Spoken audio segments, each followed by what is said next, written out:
तारा, तुला माहित आहे माझी तुळजा लहानपणी अशीच दिसायची बघ. आज पुन्हा तिचं हे रूप बघायला मिळतंय. एवढं पुरेसं आहे माझ्यासाठी.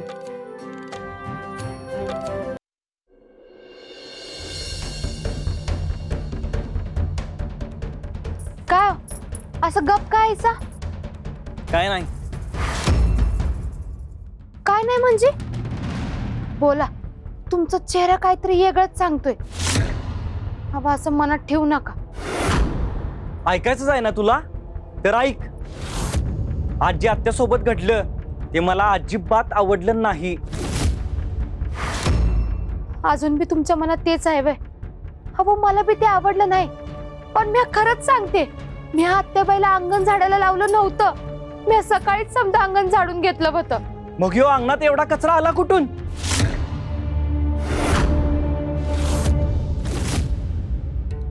खरं सांगू का, मला काही दिवसांपासून आत्याबाईंचं वागणं जरा विचित्रच वाटतंय. अहो मी तुम्हाला सांगायचं टाळत होते, पण आता सांगायलाच पाहिजे. अहो आत्याबाई आता आधीसारख्या नाही राहिल्या. म्हणजे तुम्हाला आठवतंय आपण समजे त्या दिवशी बाहेर ना आलो तेव्हा त्यांनी आपल्या समद्यांना कामाला लावलं. रात्री एवढा येळ झाला होता, आपण समजे दमलो होतो, तरी बी त्यांनी ऐकलं नाही. अहो तुळजाईच्या दालनात जेव्हा नाग दिसला होता तेव्हा त्या कशा घाबरून पळाल्या होत्या. तुम्हाला बी माहित आहे त्यांना नागाची अजिबात भीती वाटत नाही. उलट त्या नागदेवतेची मनापासून भक्ती करतात. तरी बी त्या अशा का पळून आल्या?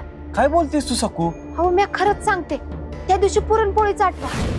अहो एवढंच पुरण आणि किती बी पोळ्या केल्या तरी ते पुरण संपतच नव्हतं आणि केलेल्या समद्या पोळ्या नाहीशा व्हायच्या. अहो आम्हाला उठता बी येत नव्हतं. आम्ही तिघींनी आमच्या डोळ्यांनी पाहिलं. ते पुरण आणि त्या पोळ्या मायाबी झाल्या होत्या. मला माहित नाही ते काय होतं, पण ते काय साधं नव्हतं. त्यांच्यासोबत काहीतरी विचित्रच घडतंय. बस सकू, मला एक शब्द पण तुझा ऐकून घ्यायचा नाही.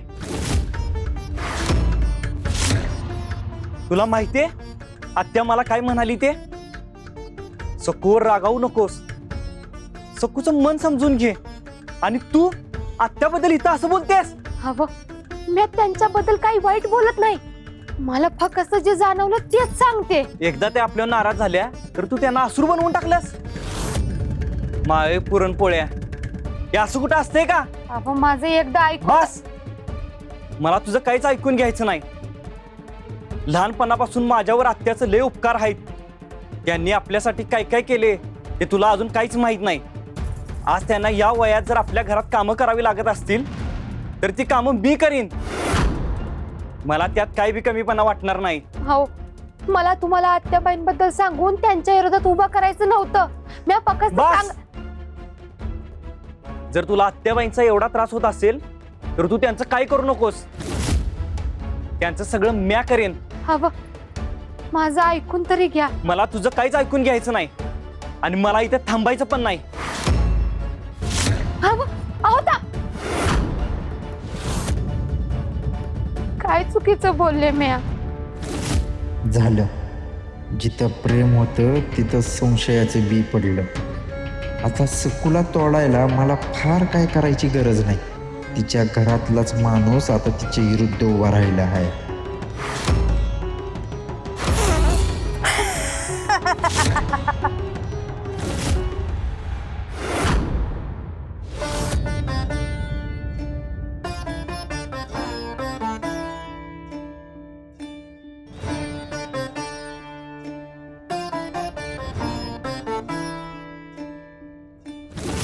अरे, तुम्ही इतक्या सकाळी सकाळी माझ्याजवळ माझी वाट पाहत होता?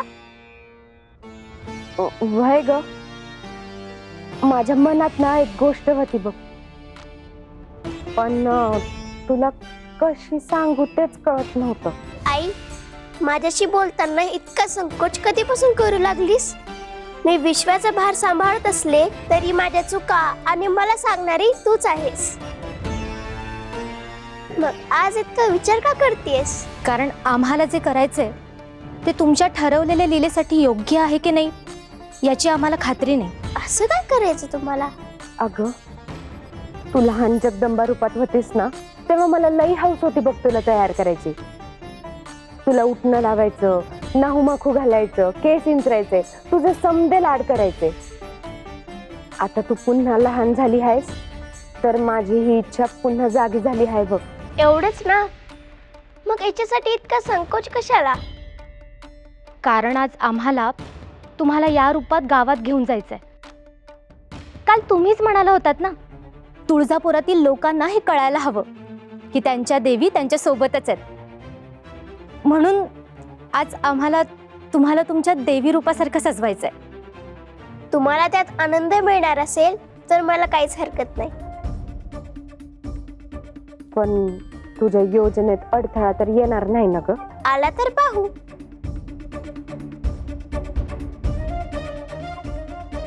योजना माझी आहे, गरज पडली तर थोडीशी बदले नाही. ठरलं तर मग. तारा, पाणी काढ. मी आईला स्वतःच्या हाताने तयार करणार. मी गावातही निरोप पाठवते. आज सगळ्यांना देवींच्या या बालरूपाचं दर्शन होणार. वय, चल आवरायला दे.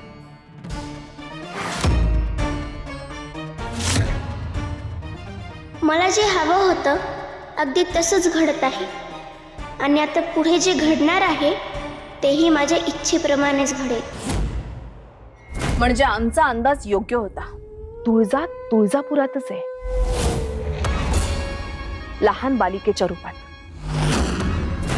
परंतु आता गोष्टी आणखी सोप्या झाल्या असून नरेश, तिला असं वाटलं की एखाद्या लहान मुलीचं जर का रूप घेतलं तर आपण सहज चकवा देऊ शकतो. परंतु ती हे विसरली की तिने जरी रूप बदललं असलं तरी तिचा माग काढण्यासाठी तिच्यावरती या शुंभाची नजर आहे. मग सम्राज्ञी, आता तरी तुम्ही म्हणता ती योग्य वेळ आली आहे की नाही? हो सुंदरेश, आता ती योग्य वेळ आली आहे. योग्य वेळ आली आहे? कधी? आज. आज आम्ही आमच्या बंधूंकडे जाऊन त्या अस्त्राचा प्रयोग कसा करायचा हे पुन्हा एकदा समजून घेतलंय. तेव्हा या अस्त्राचा उपयोग करण्यासाठी यापेक्षा योग्य वेळ कोणतीच असू शकणार नाही.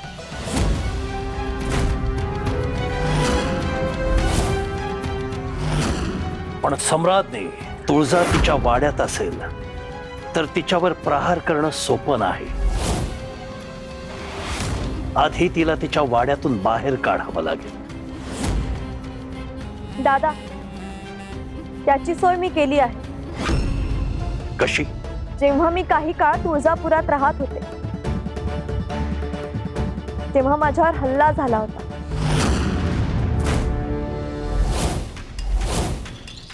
तेव्हा तुळजाच्या जवळच्या लोकांची माहिती मी मिळवली होती.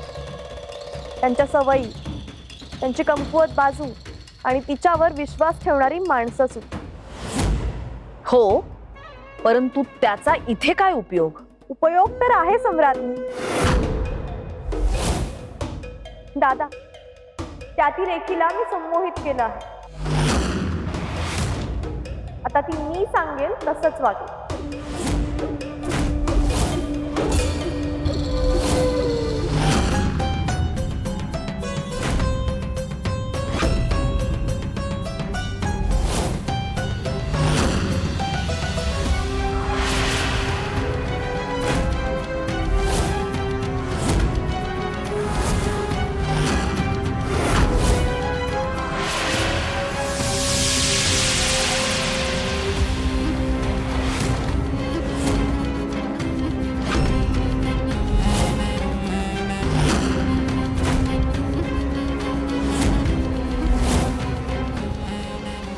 सम्राज्ञी, याचा अर्थ आपल्या मनाप्रमाणे सर्व काही जुळून आलं आहे. मग आपण आजच तुळजेवर प्रहार करायला हवा. हो असुर नरेश, आम्ही आजच जाऊ. मी सुद्धा तुझ्यासोबत येणार आहे वहिनी.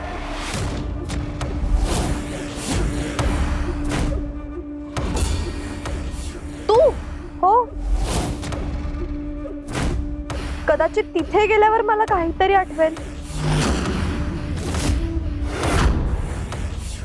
काय आठवणार आहे? मला कोणी मारलं होतं ते.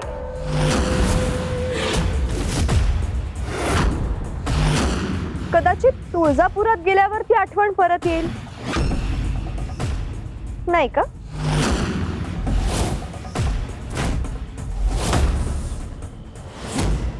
सम्राज्ञी, सम्राज्ञी. हो असुर नरेश, आम्ही असुरिकेला आमच्या सोबत घेऊन जाऊ.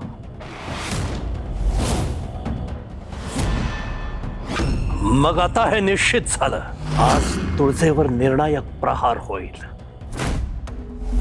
आणि तिची शक्ती क्षीण होताच चातुर्मासाची ते दिव्य पोथी आपल्या हाती येईल आणि मग बालिका रूपात लपून बसलेली ती तुळजा तिलाही अंकित करता येईल.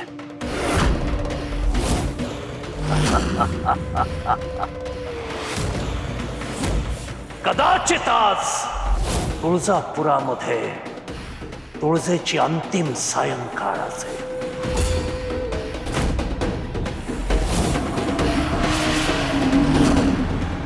तारा, आज माझ्या लेकीला अगदी माझ्या मनासारखं सजवायचं आहे. हो गंगाई काकू.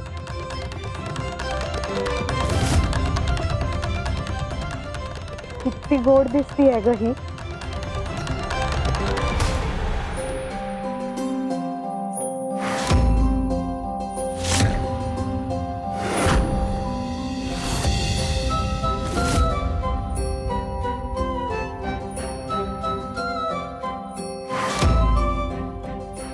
तारा, तुला माहित आहे, माझी तुळजा लहानपणी अशीच दिसायची बघ. आज पुन्हा तिचं हे रूप बघायला मिळतंय. एवढं पुरेसं आहे माझ्यासाठी.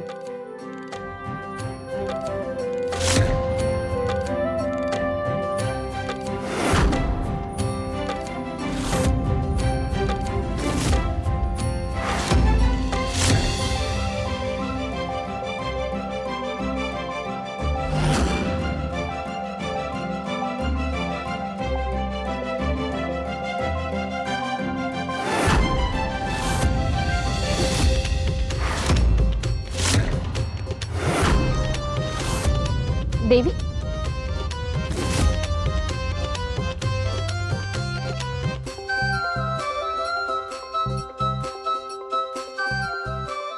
किती सुंदर दिसताय देवी.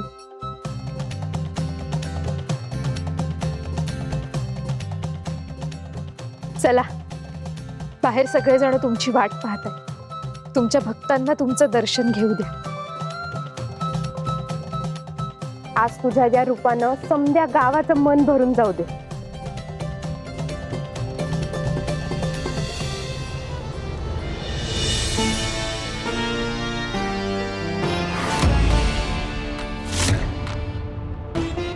नमस्कार. मला कल्पना आहे आपण सगळे देवींची आतुरतेने वाट पाहताय, परंतु आपली प्रतीक्षा आता संपलीये. देवी येतायत.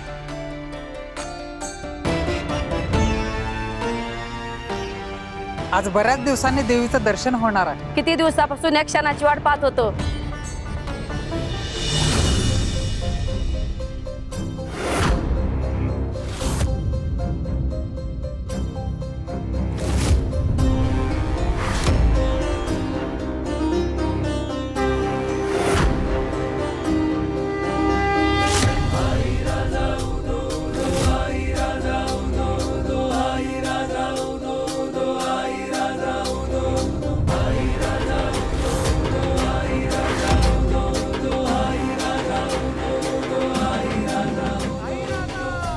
आम्हाला वाटलंच होतं, एवढी चुणचुणीत आणि विलक्षण बुद्धिमान मुलगी दुसरी तिसरी कोणी नसून तुम्हीच असणार देवी. पण असुर तुमच्यावर हल्ला करण्याच्या तयारीत आहेत. त्यासाठीच तुम्ही हे रूप घेतले असणार. मग स्वतःचं खरं रूप गुप्त ठेवायचं असताना आज सगळ्यांसमोर स्वतःची ओळख उघड करण्यामागे तुमची कोणती लीला आहे देवी? आई राजा, आतापर्यंत किती बी मोठ्या संकटातून वाचले असतील तुळजा, पण आता तुला वाचवायला कुणीच येणार नाही. मला जे काम दिलंय ते मी करूनच दाखवणार. आता पुढचा डाव माझा आहे आणि यावेळी तुझी सुटका इतकी सोपी नाही.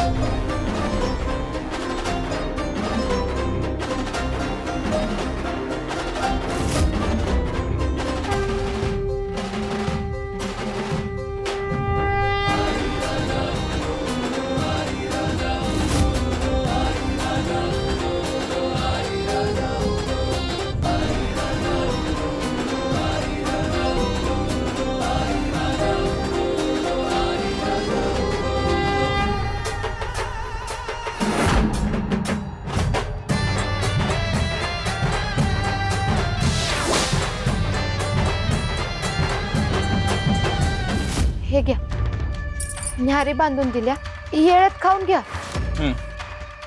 आणि गावात नाही येताना तेल आणाल का? आहो. अरे का आज तिला छळतोस? असं न ग वागूस तिच्या बरोबर. आत्या, अगं तुझं मन मोठं आहे ग. एवढं सगळं होऊन पण तू तिची बाजू घेतेस. हे बघ, चुकली असेल ती, पण आपल्याच घरातली पोर आहे ती. माहितीये का आत्या, पण मन लगेच मानत नाही ग. असो, येतो म्या. जास्त विचार केला तर मलाच त्रास होईल.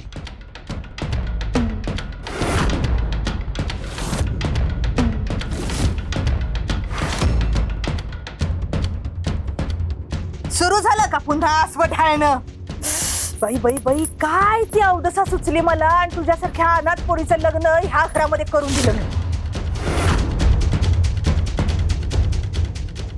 आत्या, माझं काही चुकलंय का? वर तोंड करून विचारतीस, वय काय चुकलंय का? अगं नवऱ्याच्या मनामध्ये जागा तयार करायची असती. रोज उगाच आपलंच दुःख घेऊन बसायचं नसतं. आत्या, मी माझ्या नवऱ्याला माझं कधी बी काय दुःख सांग. हा बस, तुझ्या या बोलण्यामुळेच की नाही ह्या घरामध्ये रोज नवा गोंधळ चालू असतो.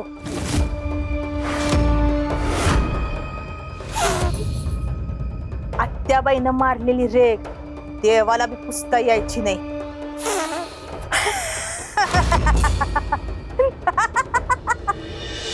अगं तुळजा, आज तुझं हे लहान रूप बघून समध्या बायका किती खुश होत्या माहित आहे. कुणाच्या डोळ्यात पाणी होतं, कोणी हात जोडून उभं होतं. समध्यांना वाटत होतं आपली तुळजाई आपल्या लेकरांसारखी लहान होऊन आली आहे. सगळ्यांच्या चेहऱ्यावरचा आनंद मलाही दिसत होता आई.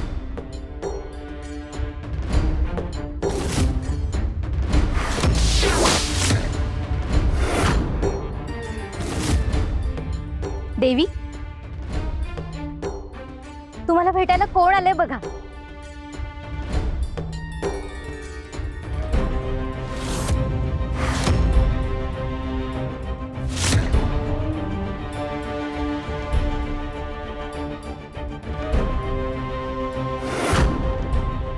प्रणाम तुळजाई. तू या लहान रूपात खूप सुंदर दिसतेस आणि गोड पण. लहान मुलं गोडच असतात ग. जशी तू गोड तशी मी. खरंच सांगते, मला तर वाटतंय माझी तीच तुळजाई माझ्या समोर पुन्हा बसली, जी माझ्या घरात येऊन माझ्या सोबत राहिली आणि माझ्या सोबत गावात फिरली. आणि तुझ्या बरोबर किती गप्पा मारल्या होत्या ते विसरलीस? ते कसं विसरीन मी? तू तर अगदी माझ्यासारखीच राहिलीस ग.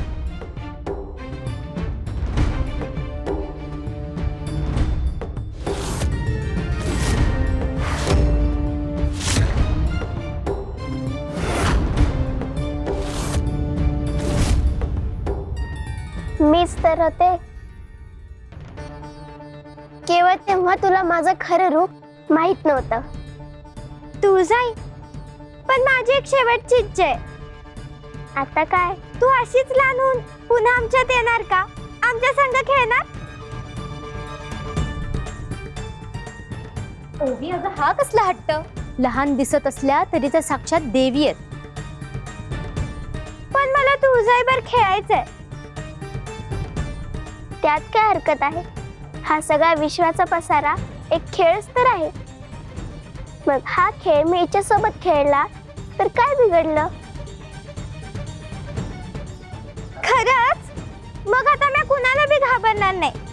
तो भीम्या ना मला सारखा धाक दाखवत असतो आणि आता तू आलीस ना की त्याला बी कळेल. चल मग आज आपण दोघे खेळायला जाऊया. खरंच? हो, आज आपण खूप मज्जा करूया. चल.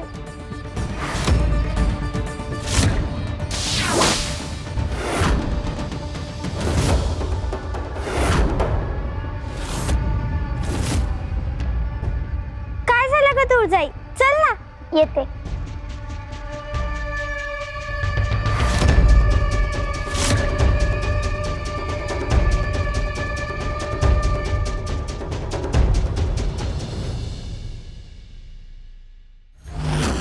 हीच ती जागा आहे ना जिथे तू माझ्या मागे लपून आली होतीस? शांत राहा आसुरिका. का? जुन्या आठवणी ताज्या झाल्या? तिकडे त्या पुढच्या वळणावर तो चिंतामणी पाषाण आहे जिकडे तू माझ्यावर लपून वार केला होतास. प्रत्येक गोष्ट पुन्हा पुन्हा बोलून दाखवायची गरज नाही आसुरिका. गरज आहे, कारण तुला प्रत्येक गोष्टींचा विसर पडतो. काय विसरतो आहोत आम्ही? हेच की माझं तुझ्याशी नेमकं काय नातं आहे, तू माझ्याशी कसं वागणं अपेक्षित आहे.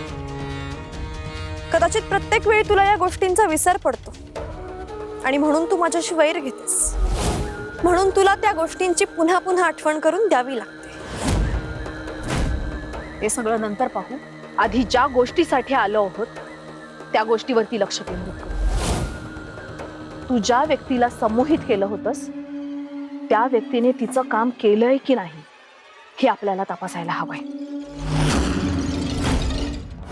तिने तिचं काम अगदी चोख केलं असणार एवढा विश्वास? कारण तिच्या मनात मी जी गोष्ट रोवली आहे ती इतक्या सहजासहजी विसरणं अशक्य आहे.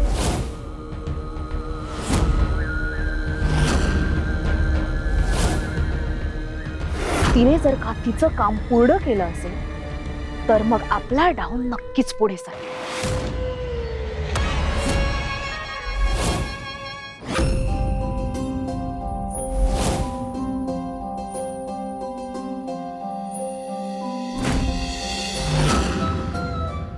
अरे थांब, तुळजाई आली.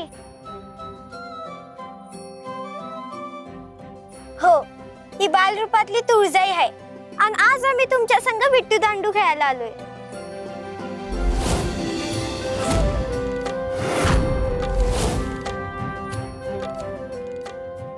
काय रे, कसला विचार करता एवढा? घ्या की आम्हाला बी खेळायला. ठीक आहे, पण आमची एक अट आहे. काय? आम्ही समजा एका बाजूला आणि तुम्ही दोघे एका बाजूला. आम्ही सगळे एकत्र आणि तुम्ही दोघी. मला मान्य आहे. मग चला खेळूया.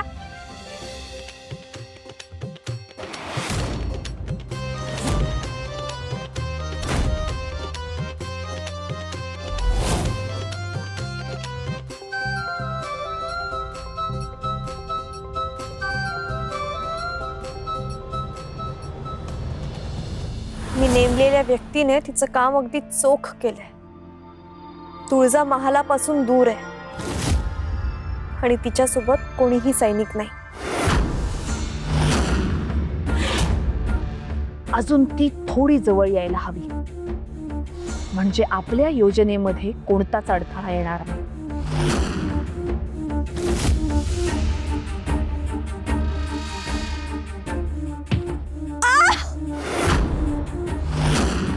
शांत हो, शांत हो.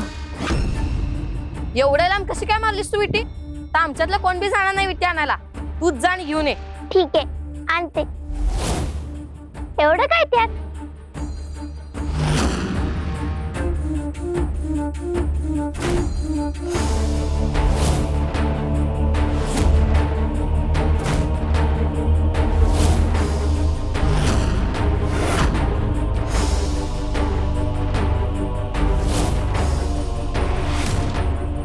आज नियती सुद्धा आपल्या बाजूनी आहे सुरिका. तुळजा स्वतःहून आपल्या हातात येते.